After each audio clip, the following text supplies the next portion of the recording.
मदनुग्रहाय परमं गुह्यम् अध्यात्मसंज्ञितम्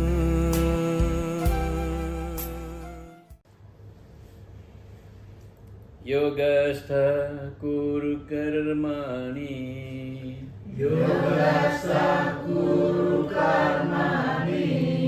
संगं त्यक्त्वा धनञ्जय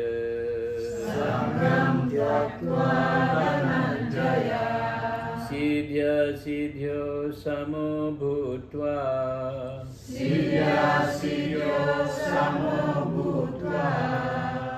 समत्वं योग उच्यते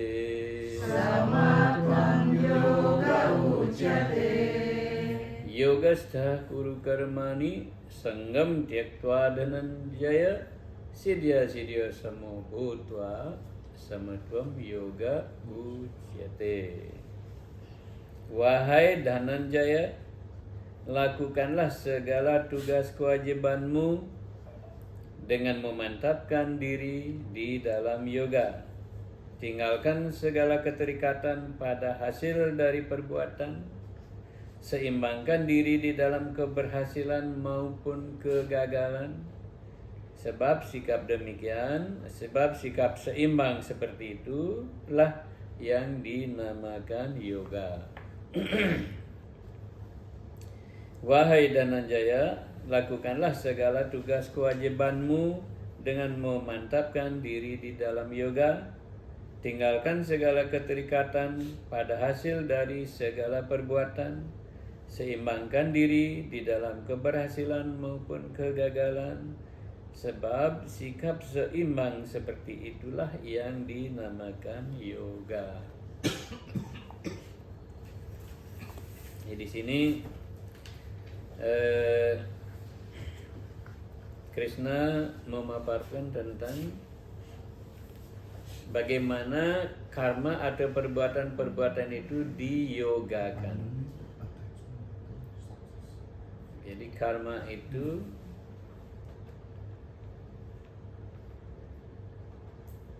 dibuat menjadi sebuah yoga. Jadi tidak hanya perbuatan-perbuatan biasa, bukan hanya aktivitas biasa, tetapi dia adalah yoga. You can do behind there.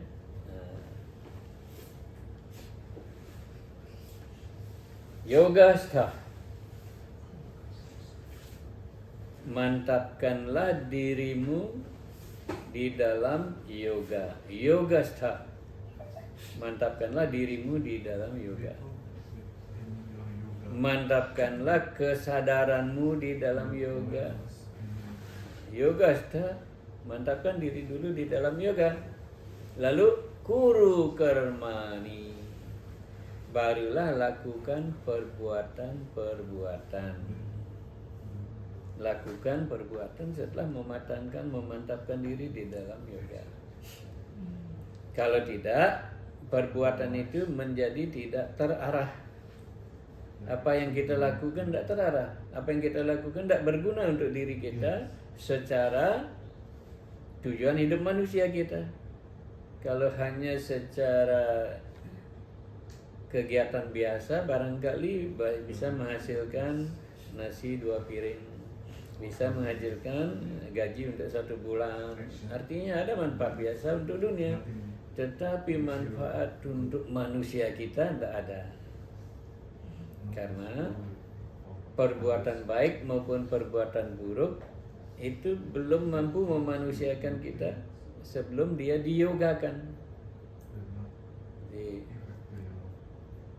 memantapkan diri di dalam yoga itu yang terutama, barulah lakukan perbuatan. Karena kalau tidak diyogakan, kalau tidak memantapkan diri dan kesadaran kita di dalam yoga, kita tidak akan mengerti apa yang kita lakukan. Tidak akan ada arah. Sebagaimana perahu di tengah-tengah lautan Pasifik yang maha luas, yang tidak kelihatan batasnya, hanya laut, kanan kiri, depan belakang, semua seluruh arah itu hanya laut, tidak ada kelihatan daratan, hanya air membiru. Nah, di tengah lautan seperti itu kita tidak ada arah, tidak ada kompasnya, tidak ada arah. Tanpa kita memantapkan diri dalam yoga, kita tidak akan punya arah. Apapun yang kita lakukan itu akan menjadi hambar tanpa rasa. Rasa itu ada hanya kalau kita mengerti apa yang kita lakukan, mengarahkan apa yang kita lakukan, mengyogakan apa yang kita lakukan.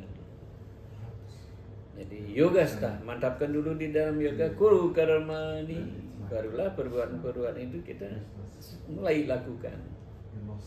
Jadi sanggam tyektva, dan tinggalkanlah harapan-harapan pada hasil. Setelah kita meyogakan kesadaran kita, kita akan mengerti bahwa perbuatan-perbuatan itu tidak perlu hasil, karena dia sudah ada hasil.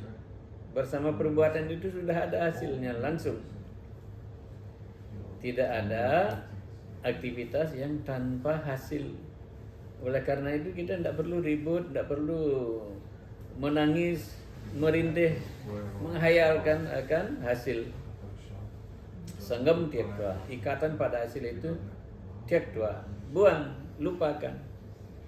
Bukan berarti tidak akan ada hasil, karena perbuatan itu sudah ada sama hasil. Hasil itu sudah ada sama perbuatan. Perbuatan dan hasil tidak pernah terpisahkan. Jadi kalau kita melakukan perbuatan-perbuatan dalam yoga, pasti dia memberikan hasil yang mulia. Jadi tidak perlu kita mikirkan hasilnya.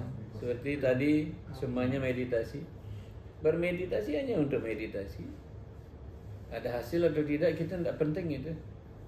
Karena setelah kita meditasi otomatis ada hasil. Otomatis semua merasa lebih enak, lebih nyaman ya. Yang lebih di dalam kita merasa lebih tegar, otomatis itu.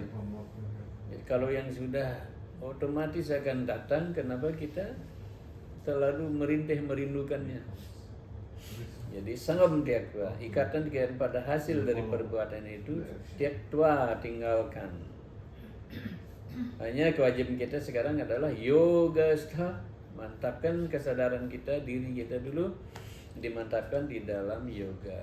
Barulah kuru karmani, barulah karmani, perbuatan-perbuatan itu kuru, lakukan, karena dia pasti akan ada arah karena sudah diyogakan. Sebelum diyogakan tidak akan ada arah dia. Jadi hati-hati berbuat tanpa diyogakan. Karma yoga itu akan memastikan hasil yang bukan hasil. Yang saya maksudkan hasil bukan hasil. Hasil itu hanya memberikan imbalan-imbalan dunia dan imbalan-imbalan surga. Segitu aja. Dunia surga, dunia surga, dunia surga. Sedangkan tujuan hidup sejati manusia kita itu adalah di luar dari surga. Tidak terbatas pada surga, karena kalau kita hasilnya adalah surga, nanti kita turun lagi ke dunia ini. Lagi menghadapi kemelutnya dunia ini, up down-nya dunia material ini, maya ini. Karena surga itu bukan pembebasan. Surga itu hanya tempat seperti saya dari Jakarta, dari sekian hari ini ya, Jakarta ke Gedong Songo, capek itu, Semarang, angkat barang, turun barang, bukan saya, ini beliau-beliau. Capek perjalanan jauh terus ke Jogja kita acara paginya lagi acara, terus lanjut jalan kita ke Tulungagung, angkat barang, turunkan barang, masuk kamar, terus acara. Tadi acara lagi, terus ke sini. Ada yang ditahan-tahan di mobil, ada yang nahan lapar, ada yang nahan mau ke kamar kecil. Jadi setelah capek begitu, karena kita sungguh-sungguh dan tulus semuanya, sampailah kita di sini di kamar yang luar biasa ini. Dapat hotel, kebaikan kawan-kawan di sini. Dia dapat hotel yang bagus, kamarnya luas, dan ada bathtubnya. Saya sempat tadi berendam hampir 1 jam, asik kan? Nah, kamar ini surga. Yang besok saya harus pergi. Besok saya harus pergi, dikasih waktu jam 12. Kenapa jam 12? Karena segitu saya bayar. Begitulah kita sampai di surga, kita hidup tenang, enak, bagus di sana. Ada pesawat-pesawat dari bunga, ada pesawat-pesawat kita mau sudah jadi. Dan di sana apapun kita mau jadi, kecuali mau pembebasan. Di luar itu semua jadi. Kita mau kemana sudah sampai, begitu menginginkan sudah bisa sampai. Dan kalau kepuasan di sana itu tidak bisa dibandingkan dengan kepuasan ini kita akan melihatnya kayak mau meludah, karena tidak ada artinya di hadapan kenikmatan kepuasan di surga. Kalau di sini kemarin kita melihat tumbuhan-tumbuhan bunga, ya, ada pegunungan, itu langsung damai pikiran kita. Tapi kalau di surga kita melihat tumbuhan, taman gitu ya, kita lupa diri, masuk ke dalam kebahagiaan. Jadi kepuasan di surga itu luar biasa. Seperti saya di kamar ini, di hotel ini, kenikmatannya luar biasa. Dapat bathtub, air panasnya langsung kita bisa setel, airnya bisa ciong. Kalau di hotel sebelah kemarin di Tulungagung, airnya kita paksa-paksa pompa dia baru datang, kecerat-kecerat gitu. Dan cari panasnya harus nunggu 1/2 jam baru panasnya datang. Di sini begitu dibuka sebentar aja sudah panas, dan bisa diatur cepat, airnya semprotannya bagus dan airnya segar. Ini mah tempatnya luas, semuanya serba bagus. Itulah di surga itu semuanya serba bagus, tapi ada timingnya. Menikmati bagus, enak, menyenangkan di surga itu ada timingnya. Seperti saya besok jam 12 you go. Hey, out. Kalau kita belum keluar di bel kita kan. Kalau bel tak ditanggapi, diketok pintunya, harus pergi. Jadi dari surga pun kita harus pergi, balik kembali. Cine punya, setelah kita bayar itu kan habis bayarannya kan. Cine punya, perbuatan habis kita, hasilnya kita udah habis nikmati di surga.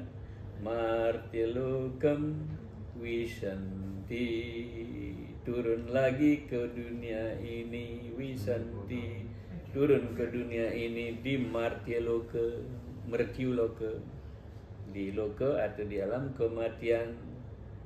Turun lagi, sibuk kita mencari-cari lagi. Seperti besok kita akan sibuk cari-cari di mana tinggal kan, tempat yang agak enak menurut kita, tapi menurut uang kita enak pasti menurut uang kita. Begitu juga sesuai dengan hasil karma kita itu, kita akan mencari-cari keluarga di mana kita akan bisa hidup sesuai dengan karma kita. Kalau karma kita sedikit, tidak bisa lahir di keluarga kaya. Kalau karma kita sedikit, tidak bisa lahir di keluarga orang mulia, resi, yogi. Tidak mungkin bisa lahir di sana. Paling lahir kita mungkin bisa di tempat yang kumuh. Mungkin bisa lahir di keluarga yang begitu kita lahir, kita ditinggal oleh orang tua. amit-amit gitu ya. Jadi surga itu, kesimpulannya surga itu bukan tujuan, itu hanya persinggahan. Seperti saya singgah di hotel yang bagus dengan kenyamanan yang juga sangat bagus. Tapi anyway, I should go tomorrow. Check out. You need to leave this beautiful room tomorrow before 12. So like this, when you reach heavenly planets, timing is there. You need to go back again, coming back here again, and you will find out a good house for you, a good womb of a mother. Jadi kita akan mencari keluarga-keluarga di mana kita rasa kita akan bisa tinggal sesuai dengan keinginan kita, dan keinginan itu sesuai dengan karma kita. Karena jika perbuatan-perbuatan ganas di dunia ini ya, segera gitu ya, perbuatan-perbuatan kita ganas di dunia ini, kita mau lahir di keluarga resi yogi pun tidak ada niat. Kita pasti akan mencari di mana ada ibu harimau yang bagus. Saya lahir di sana. Gitu nanti datang kesadarannya. Tidak akan kesadarannya mau ke yogi resi. Karena kenikmatannya cocoknya di sana kenikmatannya. Seperti gadis-gadis babi ya, tidak akan tertarik dia mencari cowok-cowok manusia atau cowok-cowok kijang yang bagus-bagus sih. Dia akan cari cowok-cowok babi juga. Jadi ketertarikannya di level kesadaran. Kalau toh ingin, tidak mungkin dapat. Kalau toh menginginkan level yang lebih bagus, tidak mungkin dapat karena karma kita tidak ada. Seperti saya menginginkan hotel lebih bagus, tapi uang saya hanya 100.000. Saya dapat melati belum juga. Seperti itu. Karma itu kalau diogakan dia memberikan hasil yang bukan hasil. Maksudnya hasilnya ada tetapi pembebasan. Yang sebenarnya tidak boleh dikatakan hasil karena itu karmanya diogakan. Karma yoga, kita seorang karma yogi. Jadi sudah menyeberangi karma-karma. Jadi sudah tidak ada hasil, bukan hasil. Itu hadiah. Karena kalau hasil udah mulai kerja enggak? Putrinya udah mulai kerja, saya lupa namanya. Belum. Kalau kerja, seberapa kerjanya segitu dapat gaji kan? Betul nggak? Kalau kerja staf biasa, enggak mungkin dapat gaji direktur. Betul kan? Seperti itu kalau kita berkarma biasa, hasilnya itu sesuai dengan apa yang kita lakukan. Tetapi kalau karma itu diyogakan, kita mungkin melakukan sesuatu yang kecil, tapi gaji kita besar, gaji lebih dari gaji direktur kita dapat. Itu hadiah, bukan hasil. Makanya saya mengatakan, kalau karma itu diyogakan, kita mantapkan diri dulu dalam yoga, baru kita berkarma, maka kita akan mendapatkan hasil yang bukan hasil. Artinya pembebasan. Jadi yogastha kuru karmani, mantapkan dulu kesadaran kita, hidup kita mantapkan dulu di dalam yoga melalui praktek-praktek yoga. Jangan lupa setiap hari pranayama, contohnya begitu ya. Walaupun beliau tidak pranayama tiap hari, beliau tidak pranayama tiap hari, beliau tidak pranayama setiap hari, beliau tidak pranayama setiap hari. Artinya kita banyak melupakan praktek-praktek yoga. Tidak meditasi tiap hari, tidak meditasi tiap hari, tidak meditasi tiap hari, tidak meditasi tiap hari. Tidak makan makanan satwam setiap hari, tidak makan makanan satwam tidak tiap hari, dan seterusnya. Dan tidak berkata-kata yang Satwa guna setiap hari. Tidak berkata-kata yang satwa guna tiap hari. Artinya semua kita ini, keseharian kita itu kita tidak yogakan. Apa mengyogakan? Nah sekarang yogakan terdahulu. Yoga stha. Stha itu artinya mantap berada. Mantaplah berada di dalam yoga. Kesadaran kita bawalah mantap di dalam, tinggalnya di dalam yoga, keberadaannya di dalam yoga. Barulah karmani kuru, barulah karmani, tindakan-tindakan, kegiatan-kegiatan, aktivitas-aktivitas kuru lakukanlah. Jadi yoga stha kuru karmani sanggam tyaktva dhanam jaya.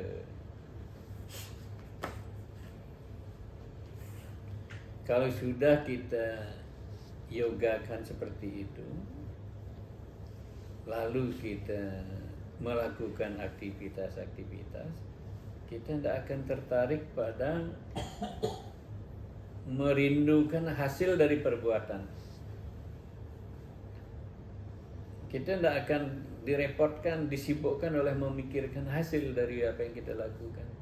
Karena kesadaran kita sudah berada dalam yoga. Perbuatan-perbuatan yang kita lakukan sudah di dalam yoga. Oleh karena itu siddhya siddhyo samo bhutva, itu siddhi asiddhi, berhasil tidak, sukses gagal, itu tidak menjadi masalah bagi orang yang sudah menyogakan kesadarannya, sudah memantapkan dirinya di dalam yoga, lalu melakukan perbuatan-perbuatan. Dia berhasil atau gagal tidak lagi menjadi timbangan, tidak lagi menjadi masalah. Jadi kita, karena kita sudah jelas ya,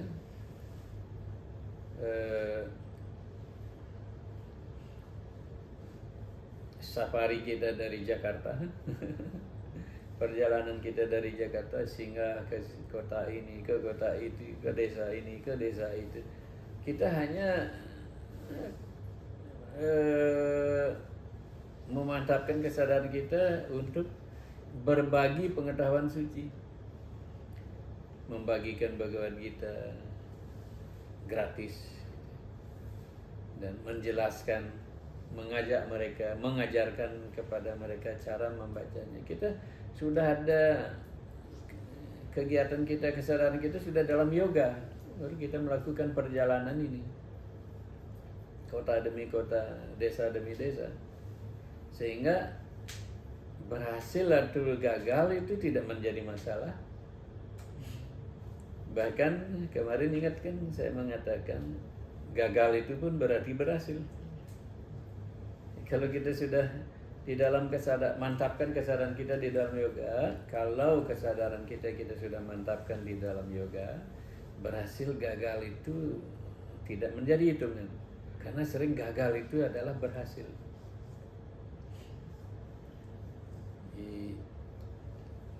Seperti di beberapa daerah acara tidak bisa dilakukan karena ada orang meninggal. Kita tidak mikirkan itu, karena kita hanya memikirkan bahwa kita menyampaikan ajaran-ajaran. Kita tidak kepada hasilnya, karena hasil itu kan bukan kita yang menentukan. Siddhya siddhyo samo bhutva. Tetapi kadang-kadang memang kita perlu sengaja menata kesadaran kita supaya kita bisa seimbang. Kalau berhasil kita tidak mau loncat, melonjak, bergembiranya berlebihan sampai bangka, sampai amit-amit. Ada kan orang berlebihan senang meninggal. Tidak hanya berlebihan sedih meninggal, tapi berlebihan senang juga meninggal. Amit-amit segera ya. Minggu kemarin saya melihat video, ada orang mendapat lotre atau menang judi kasino 12 atau 16 miliar. Saking senangnya langsung rebah dan langsung meninggal. Jadi uang miliaran itu datangnya hanya untuk mencabut nyawa. Senang berlebihan itu juga bisa membawa kematian. Oleh karena itu kita sidia samobudwa lakukanlah sengaja tata kesadaran kita supaya sama antara berhasil dan gagal. Berhasil tidak berhasil itu bukan urusan kita tetap damai. Bu dunia mau berteman dengan kita atau tidak, damai aja. Kesaji tamtam mau berteman dengan kita atau tidak, damai aja. Karena kita tidak ada urusan dengan berteman. Urusan kita adalah bersama-sama menuju beliau, saling bahu-membahu membantu satu sama lain untuk datang ke beliau. Kalau Pak Dendi pergi, mungkin karena kesibukannya atau mungkin karmanya belum cukup untuk berada dalam kesadaran yoga, dalam kegiatan-kegiatan mulia. Itu harus ada juga karma yang cukup. Kayaknya orang datang atau tidak jadi masalah. Kita, apa yang kita lakukan berhasil atau tidak jadi masalah. Apa yang kita lakukan dihargai orang atau tidak jadi masalah. Karena kita hanya karmaniyawadhikaresti, hakmu hanya pada melakukan tugas kewajiban. Seperti itu ya. Mantapkan diri kita dalam yoga, urus diri kita, urus kesadaran kita, lalu barulah lakukan tindakan-tindakan. Kalau tidak, kita akan tidak ngerti kita melakukan apa, tidak ngerti kemana tujuan kita, apa yang kita lakukan, kemana arahnya, tidak tahu kita. Dan lebih banyak terseretnya kita kepada menilai tindakan orang. Semua orang kita tindakannya, aktivitasnya akan kita nilai. Karena kesadaran yang tidak diyogakan akan mengobrak-abrik kesadaran kita. Sehingga ya gitu, sibuk ngurus orang, kita alpa mengurus diri sendiri. Karena ngurus diri sendiri juga akhirnya tidak bisa, karena kesadaran belum diyogakan. Nah, keseimbangan seperti ini di dalam yoga, keseimbangan kesadaran seperti ini di dalam yoga, samatwam yoga ucyate, itu dikatakan atau dinamakan yoga sama yoga. Yoga keseimbangan, yoga persamaan. Jadi kesadarannya damai, tidak lonjak ke atas, tidak lonjak juga turun. Jadi kita ulangi. Yogastha kuru karmani, Yogastha kuru karmani, Sangham tyaktva dhananjaya, Sangham tyaktva dhananjaya, Siddhya siddhyo samo bhutva, Siddhya siddhyo samo bhutva, samatvam yoga ucyate, samatvam yoga ucyate. Mantapkanlah kesadaranmu, mantapkanlah dirimu di dalam yoga, barulah lakukan perbuatan-perbuatan. Samakan, seimbangkan kesadaran kita pada keberhasilan ataupun kegagalan. Itulah yang dinamakan yoga persamaan, yoga keseimbangan, yoga sejatinya yoga. Jaya Bhagavad Gita. Jaya. Apakah ada pertanyaan? Yeah. Mantapkan diri dalam yoga, apakah artinya bukan mengendalikan sadripu? Kan itu ada yang dikatakan sadripu, tribuna di luar itu. Apakah mengendalikan itu artinya juga mantapkan diri dalam yoga? Yeah. Karena yoga itu tunjangannya banyak, yamo, niyamo kan, pengontrolan diri, memperhatikan aturan-peraturan, lakukan pranayama, lakukan pengekangan diri seperti kura-kura menarik tangan kakinya ke dalamnya. Seperti itu kita menarik indera-indera. Tidak semua indera-indera itu keinginannya kita isi. Banyak keinginan-keinginan itu kita tidak usah diisi. Atau banyak keinginan-keinginan itu yang perlu diisi secukupnya. Tapi ada juga keinginan yang harus memang kita isi. Nah, bijak-bijak kita melihatnya di sana. Itu yang akan membantu kita, kesadaran kita berada di dalam yoga.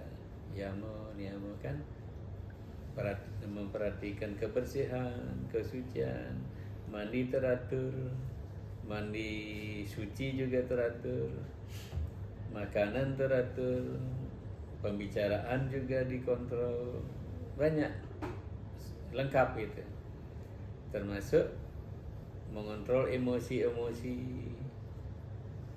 Jadi emosi, keinginan jadi musuh. Itu perlu dikenali, itu perlu dikontrol. Nikah semua akan menunjang kita supaya memantapkan diri di dalam yoga. Jadi termasuk, kan ya? Ada lagi?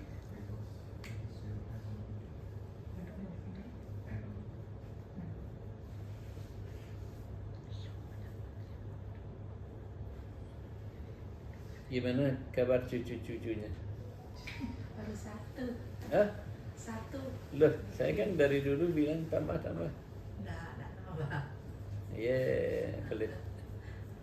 Nggih, Pak Giri. Angkat tangan harus berjawab. Apapun alasan tangannya terangkat. Yang lain dari Niki ada, Nggih? kan Niki ada di sastra Ekam Sadipra Lauda Wadanti. Ini kalau dia artikan itu berarti Tuhan itu satu, tapi orang suci memiliki nama yang berbeda-beda dan dipuja dengan cara yang berbeda-beda. Cara yang berbeda memuja itulah agama-agama. Boleh nggak yang artikan begitu? Cara memuja ini ada agama ini, cara memuja ini ada agama ini, sehingga agama apapun agama kita harus satu dan bersatu karena Tuhan itu satu. Boleh diartikan begitu?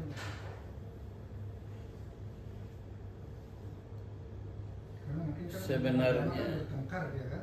Sebenarnya begitu, tetapi ada banyak praktek-praktek yang tidak semua atas nama agama itu artinya agama prakteknya. Makanya dia agak merenung-demun untuk menjawabnya.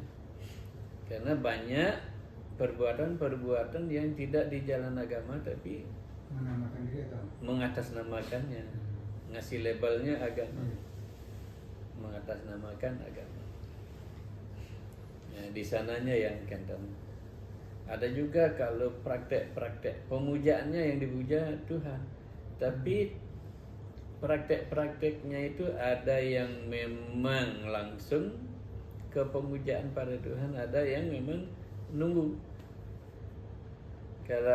Kayak kemarin di Tulungagung dalam perjalanan ya, saya ngupload foto, video biasanya sekian, tidak sampai 5 menit itu, sekian menit sudah langsung terjadi.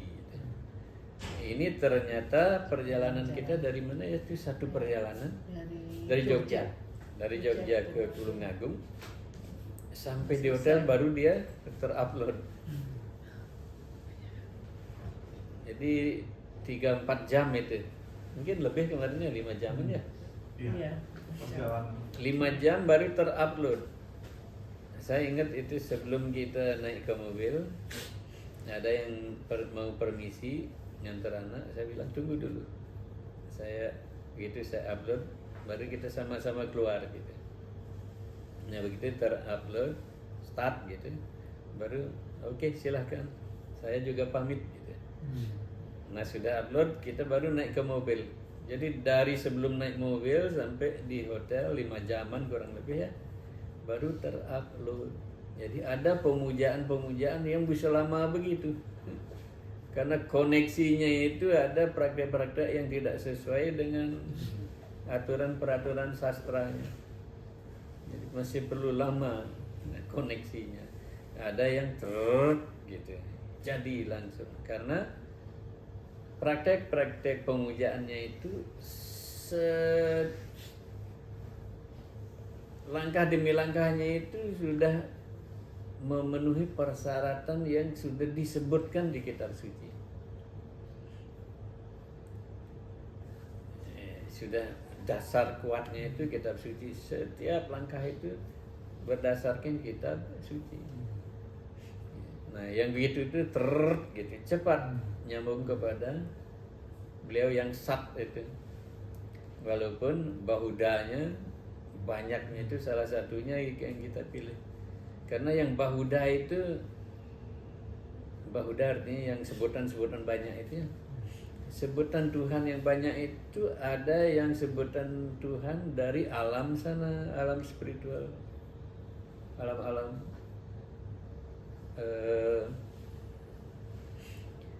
pembebasan tingkat spiritualnya. Ada juga sebutan-sebutan yang dari alam-alam surgawi, dari alam-alam surga. Ada sebutan-sebutan yang manusia membuatnya. Tuhan gitu kan. Itu manusia yang membuatnya. God, manusia yang membuatnya. Narayana, kita nyebut saja udah ada sentuhan energi beda ya, getaran berbeda. Nah itu yang saya maksudkan bedanya dengan 5 jam baru terupload. Ada yang sebelum 1 menit, sebelum 1 menit sudah terupload. Itu yang saya di Eropa itu internetnya begitu kencang. Shoot, file-file besar saya loading ya, cepat sekali shoot gitu. Kelihatan jadi. Di beberapa tempat bahkan banyak gagal malah setelah 5 jam gagal, bukan berhasil. Ekam sat memang benar, beliau itu satu, sat itu ekam. Para resi mengatakannya sat itu ekam satu, dan para resi juga yang mengatakan sebutannya berbeda-beda. Hanya saja ada sebutan yang dibuat oleh manusia, ada sebutan dari alam-alam ya Widi, alam-alamnya Tuhan, alam-alam spiritual, Narayana, Brahman, yang seperti itu ya Ishvara, Mahadev, yang gitu nih kan sebutan dari alam sana. Yang sampaikan itu karena tiap Senin itu ada diskusi antara agama. Dia tidak memperebutkan nama Tuhan, saja beda nama Tuhan ini bertengkar. Yeah. Nah itu yang dia sampaikan karena kita memuja satu Tuhan. Supaya kita tidak bertengkar, nama Tuhan berbeda bertengkar gitu. Cara memuja berbeda bertengkar gitu. Itu yang dia sampaikan di sana gitu. Kalau ke publik ini kan benar. Kalau untuk pemahaman diri sendiri ya seperti tadi itu ya, ada yang lelet memerlukan 5 jam, ada yang langsung. Itu untuk pemahaman kita. Kalau ke publik itu sudah benar nih. Masa yang satu itu dipertentangkan, beda namanya pertentangkan, malah yang lain dipersalahkan. Dan contoh seperti itu, kawan-kawannya Pak Prof nyebut, saudara. Anak-anak tidak boleh nyebut saudara, tapi orangnya kan yang sama. Ini kan benar patut. Ada lagi?